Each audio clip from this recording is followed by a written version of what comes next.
First, you have some time to look at questions 1 to 8.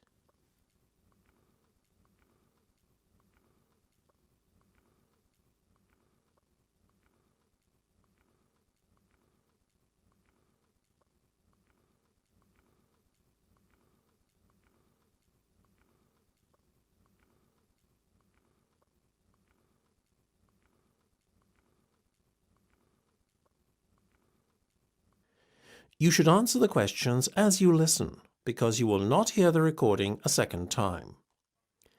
Listen carefully and answer questions 1 to 8. So, before we go any further, can we just confirm what has been agreed so far, as it's starting to get a little complicated? Certainly. Tell you what, why don't I start to make out the invoice? Should I address it to you personally, or is there a business name you'd like me to use? We trade under the name Ben and Di Enterprises. Okay. Now, as you were talking to one of my sales reps to start with, I'm going to put him down as the contact on the invoice. That way, he'll get the commission on this sale, you see. His name was Rowan Laver, is that right? Rather peculiar name, but a lovely man. You almost got it. It's Rome, as in the city, and Laver, Laver. Your order number is 6589B521. You're paying in full, is that right? Yes. Okay. Today's the 4th of April, so we'll put a due date of the 10th on there. Now, do you remember your order details? Yes. First there was the filing cabinets. Of course, for a rate of £15 each. Didn't you order print paper as well? Yes, we're taking 20 glossy photo paper bundles. What's the unit price again? It works out at £20 per bundle and £400 in total. And Rome said we could do a deal on the software packages, isn't that right? Yes. Seeing as you bought 5 at once, we'll reduce the unit price to £100 from £120, leaving us with a total amount of £500. I needn't remind you that there is an additional fixed charge totalling £40 specifically for the software installation. Of course. So, getting to a total figure then including sales tax, 16% VAT is added on. That gives us £1,160 by my reckoning. By VAT, do you mean sales tax? Isn't that 10%? It's 25% on some products and 10% on others. We work out an aggregate figure and apply it to all goods sold. In this case, it was 16%, as I've mentioned. Fair enough. Before listening to the rest of the conversation, you have some time to look at questions 9 to 10.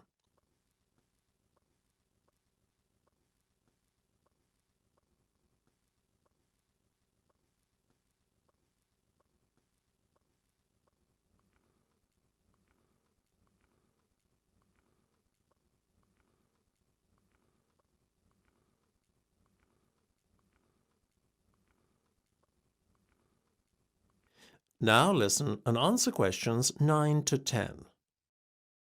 Listen, I know the due date isn't for a week, but do you mind if I write you out a cheque today? Not at all. You can make it out to me, Michael McCloskey. How do you spell that then? What, McCloskey? It's capital M-C, capital C-L-O-S-K-E-Y. Got it. And how much should I make it out for in total? £1,500, please. £1,500? Yes, that's including my consultancy service fees. Oh, I almost forgot about that. Let me make a note here on the cheque. Includes consultancy fees. Now we're almost done. That is the end of part 1. You now have half a minute to check your answers.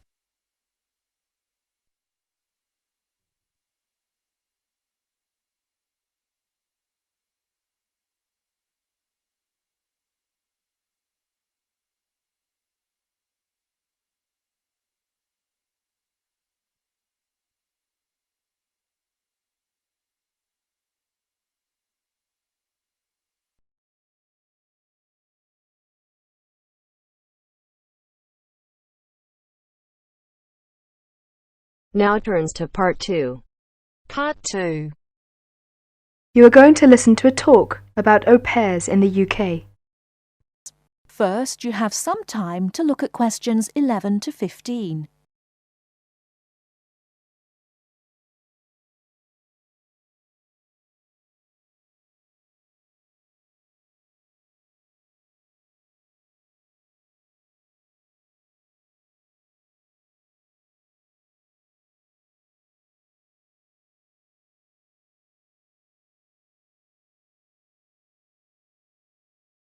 Now, listen carefully and answer questions 11 to 15. What is an au pair? An au pair is a single girl without any dependents who comes to the UK to learn English and to live as part of an English-speaking family. She is not a domestic servant, but may help in the house for up to 5 hours a day for pocket money. Suitable tasks would be light housework and taking care of children. She should have 1 day each week completely free, and she should be free to attend language classes and religious services if she wishes. Pocket money should be between £15 and £20 per week, and she should have her own room. Before she arrives, she should have as much information as possible about the home she is going to and what she will be expected to do. She will find it helpful to have a letter from her hostess explaining the arrangements to show the immigration officer when she arrives.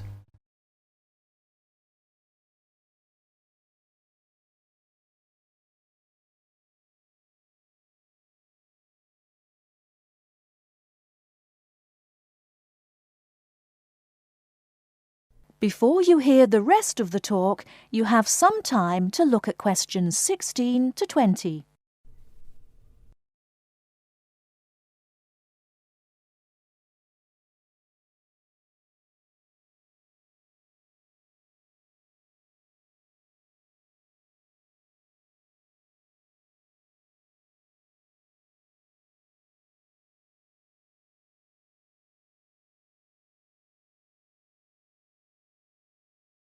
Now listen and answer questions 16 to 20. An au pair must be a single girl aged at least 17 and no older than 27 when she first becomes an au pair. She must be a national of a Western European country which includes Malta, Cyprus and Turkey. The longest a girl may stay in the UK as an au pair is 2 years. A girl who has been in the UK before as an au pair will be allowed to come to the UK again as an au pair only if the total period is not more than 2 years. An au pair is not allowed to take a job in this country. The light household duties which are part of the au pair arrangement are not regarded as employment. An au pair who is a national of a country which is not in the Commonwealth or European Community EC, and who is admitted for longer than 6 months will normally have to register with the police. This will be shown in her passport. She must take her passport and 2 passport-size photographs to a police station. She will have to pay a fee, about £25. If an au pair wishes to stay longer than the time stamped in her passport, she may apply either by post to Luna House, Croydon, or in person at one of the public inquiry offices. If she applies by post, it is a good idea to send any valuable documents by recorded delivery post. She should apply before the time limit on her permitted stay runs out. She must show that the arrangements are still those of an au pair. She may change host families during her time in the UK, providing that the new arrangements are also those of an au pair. That is the end of Part 2. You now have half a minute to check your answers.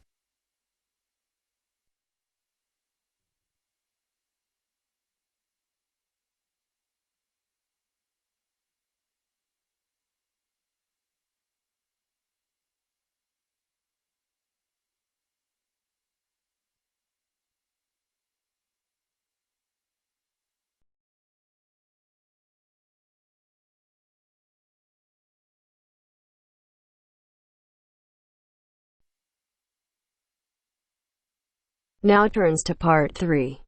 Part 3. You will hear some students discussing an assignment. Listen carefully and answer questions 21 to 24.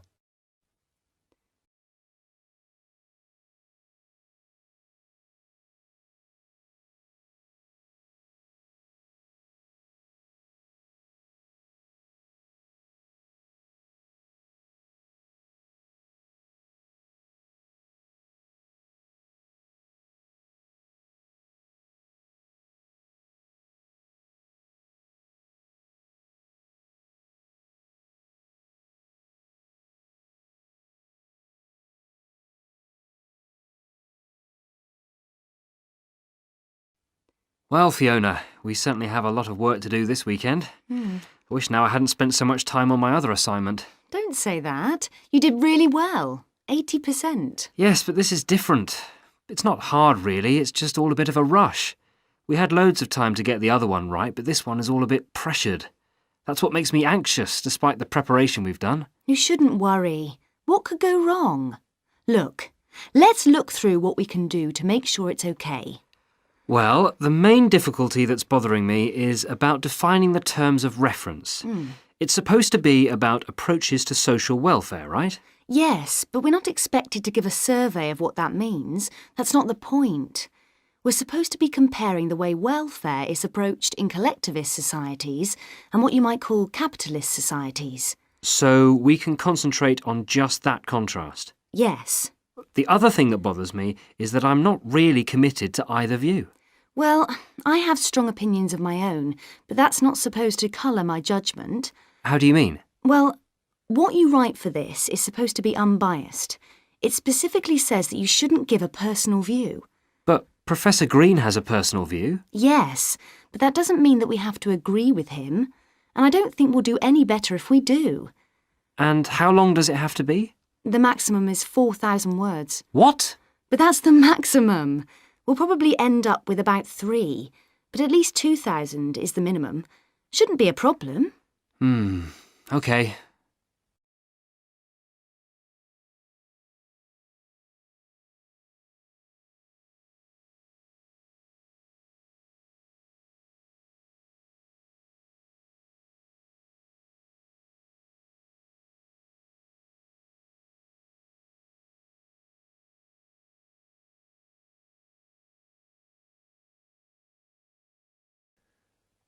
Now answer questions 25 to 30. Now, where can we get some information on all this? Well, we could ask Olive over there. Olive, you did this assignment last year, didn't you? Not this one exactly, but something similar. The most important thing is to get Professor Green's lectures on the welfare state. Is he good? Oh, very good. Didn't you know he was lecturing? No idea. Well, he is. He's at the Beckett building on Tuesdays. I think he's starting this week, so you'll be able to get the series of 6. He deals with the underlying philosophy as well as the economics of it all. It's at 10 a.m. I'd go myself, except that I have too much to do. And what about reading? I've got the reading list here. As usual, it has far more titles and references than we can possibly read in the time. I haven't even got a reading list. Where did you get that from, Mike? I got it at the welcome lecture. Oh, I wish I'd gone to that now. What you need above all is his own book called Welfare Economics. All the department know it and follow his approach. Oh, right. Good idea. Perhaps we don't need to go to the lecture if we have his book. No, I really do advise you to go to his lectures as well. Well, what was the full title of his book? If I remember rightly, it's called simply Welfare Economics by Mike Green. I've got it. Welfare Economics, Glenfield University Press, 2006. Great. Let me just write that down. Anything else you recommend? There's Edward Jones's book, Growing Old in Britain. That's essential reading, but you have to be careful because it's a popular book by a journalist. Well, if it's popular, maybe we'll like it. Who publishes that? That's published by Rutland University Press in 2005. Well, that's very useful. I think it's Professor Green for us next. Right. That is the end of Part 3. You now have half a minute to check your answers.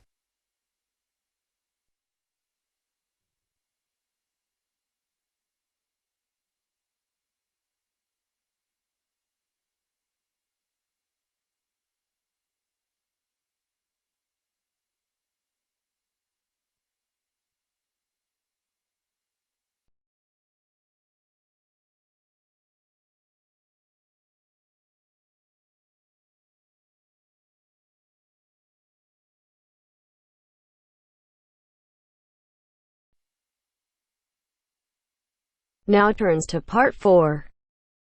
Part 4. Listen to an interview. Mr. Brooks, Mark, Jean and Robert are being interviewed on the subject of friendship. First, you have some time to look at questions 31 to 40.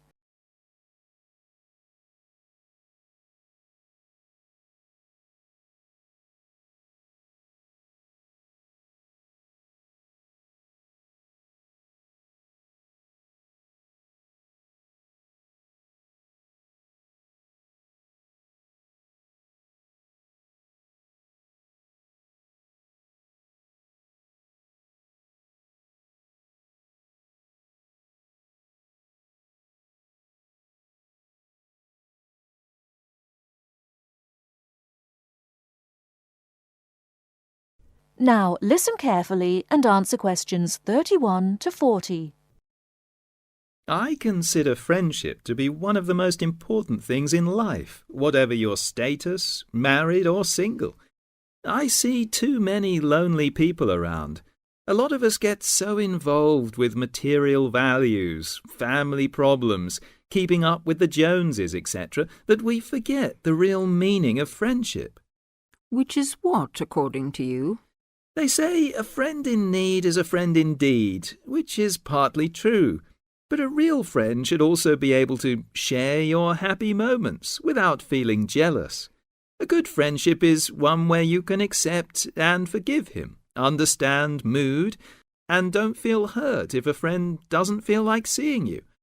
Of course, honesty is an essential part of any relationship. We should learn to accept our friends for what they are. As a married man, do you find your friendship is only with other men? Of course not. Both my wife and I have men and women friends, thank goodness. Although family life is fulfilling, it isn't enough. Both my wife and I get tremendous satisfaction from our friends, married or single, male and female. And we both have our separate friends too. We'd get bored with each other if we had the same friends. You must have a full life. We certainly do. And as I say, our friendship gives us a lot of pleasure. After all, friends should not be people with whom you kill time. Real friendship, in my opinion, is a spiritually developing experience. I've never had a lot of friends. I've never regarded them as particularly important.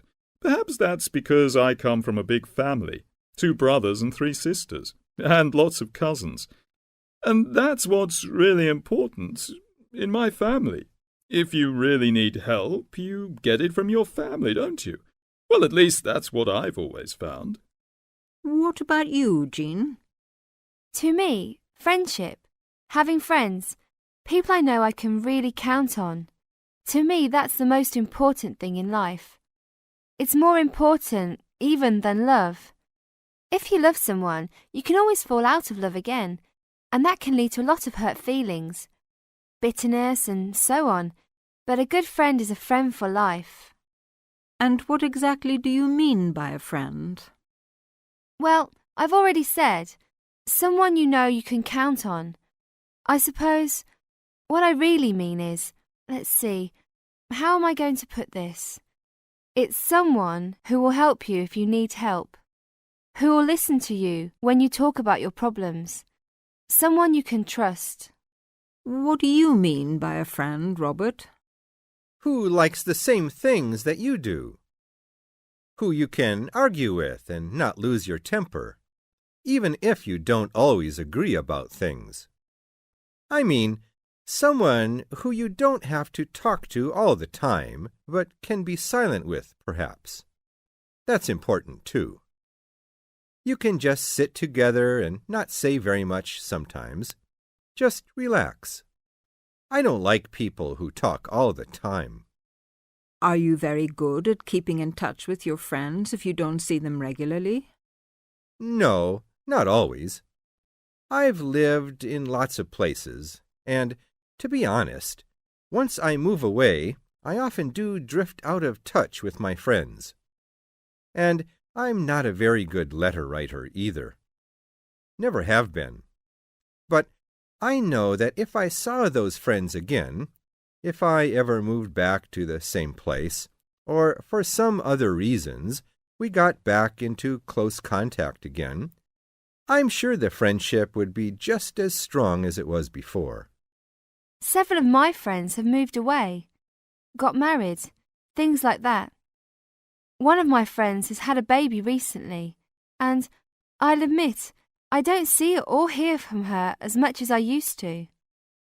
She lives in another neighbourhood, and when I phone her, she always seems busy. But that's an exception. I write a lot of letters to my friends, and get a lot of letters from them. I have a friend I went to school with, and 10 years ago she emigrated to Canada. But she still writes to me every month, and I write to her just as often. That is the end of part 4. You now have half a minute to check your answers.